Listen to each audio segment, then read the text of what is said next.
Hello বন্ধুরা, পাপিয়ার ভালোবাসার রান্নাঘরে তোমাদের সকলকে স্বাগত। আজ আমি জিভে জল আনা রেসিপি নিয়ে চলে এসেছি তোমাদের সামনে। আজকের রেসিপি গুড় আমের আচার। এর জন্য আমি নিয়ে নিয়েছি 750 গ্রাম কাঁচা আম। আমগুলো আমি প্রথমেই জলের মধ্যে দিয়ে দিচ্ছি। ভালো করে জলে আমি হাত দিয়ে ডলে ডলে আমগুলো ধুয়ে পরিষ্কার করে নেব।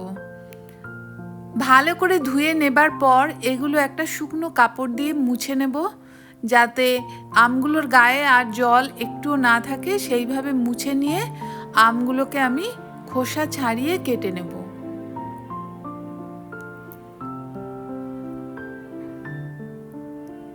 ধোয়া হয়ে গেছে আমগুলো, এবার আমি তুলে নিচ্ছি।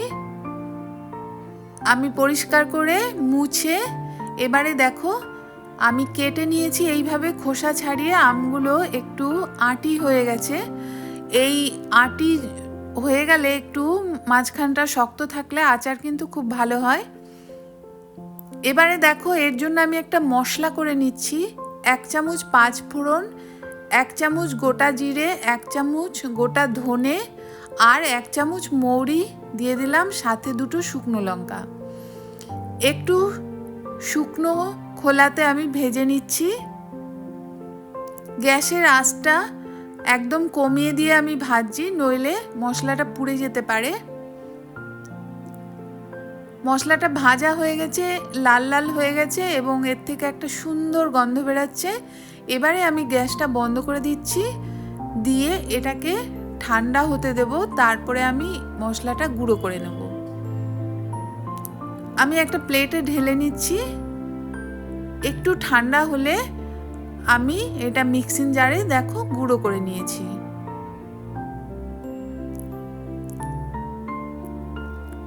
এবারে একটা প্লেটের মধ্যে গুঁড়োটা ঢেলে আমি ঢাকা দিয়ে রেখে দিচ্ছি। এদিকে গ্যাসে আবারও আমি ফ্রাই প্যান বসিয়ে নিয়েছি। এটা গরম হয়ে যাবার পর এর মধ্যে 1 চামচ সরষের তেল দিয়ে দিলাম। তেলটা ভালোভাবে গরম হতে দেব। তেল গরম হয়ে যাবার পর এর মধ্যে আমি দিয়ে দিচ্ছি 1 চামচ 5 ফোড়ন আর 2টো শুকনো লঙ্কা।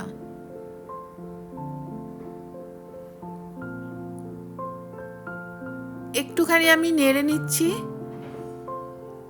তেলের মধ্যে একটু নেড়ে নিয়ে এবারে আমি কেটে রাখা আমগুলো এর মধ্যে দিয়ে দেব।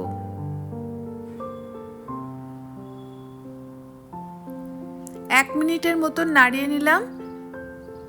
এবারে আমগুলো দিয়ে দিচ্ছি এতে।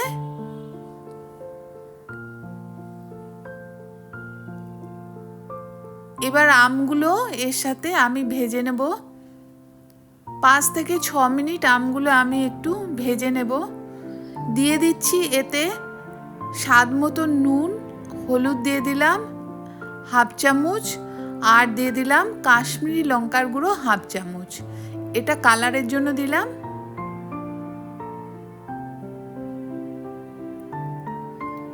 পাঁচ 6 মিনিট আমি ভালো করে ভেজে নিচ্ছি।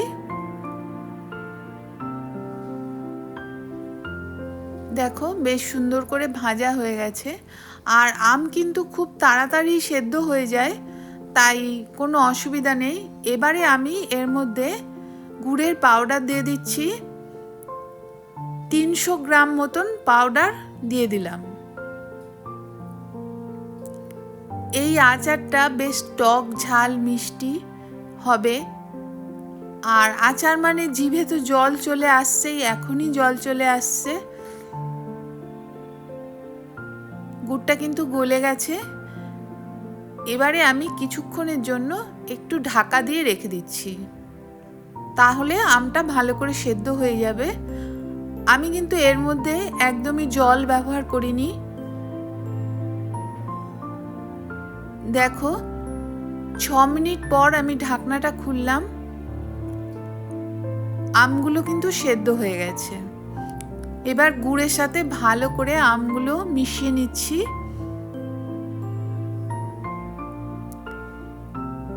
কিছুক্ষণ মিশিয়ে নেবার পর আমি যে ভেজে মশলাটা গুঁড়ো করে রেখেছি এবারে এই মশলাটা এর মধ্যে দিয়ে দিচ্ছি।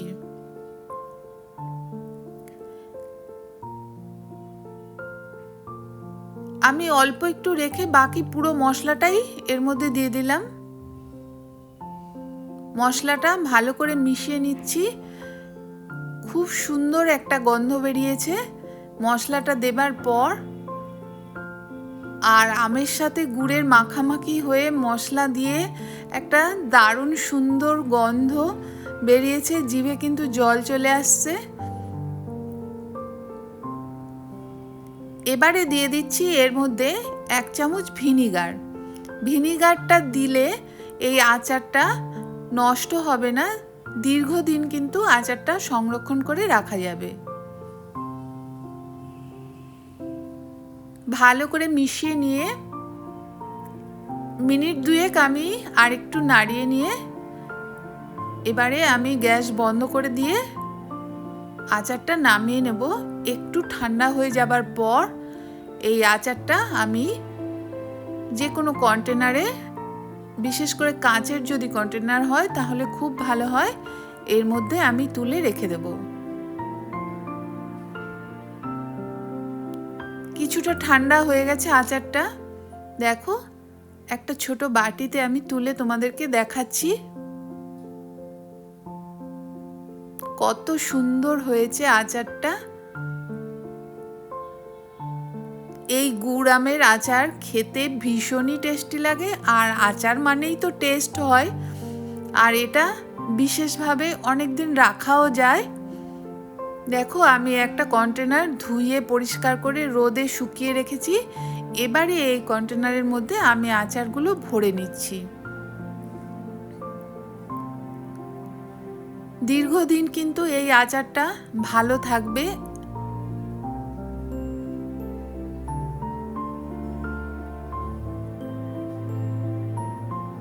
ভিডিওটা কেমন লাগলো তোমাদের আমাকে কমেন্ট করে জানিও। ভালো লাগলে একটা লাইক করতে ভুলো না, আর আমার চ্যানেলে যারা নতুন বন্ধু প্লিজ আমার চ্যানেলটি সাবস্ক্রাইব করে আমার পাশে থেকো। গুড় আমের আচার একদম রেডি হয়ে গেছে।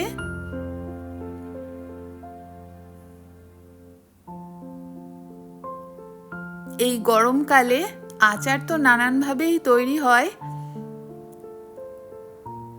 দেখো আমি বাটিতেও একটু নিয়েছি, এটা আলাদা করে রাখলাম একটু টেস্ট করে দেখবো বলে।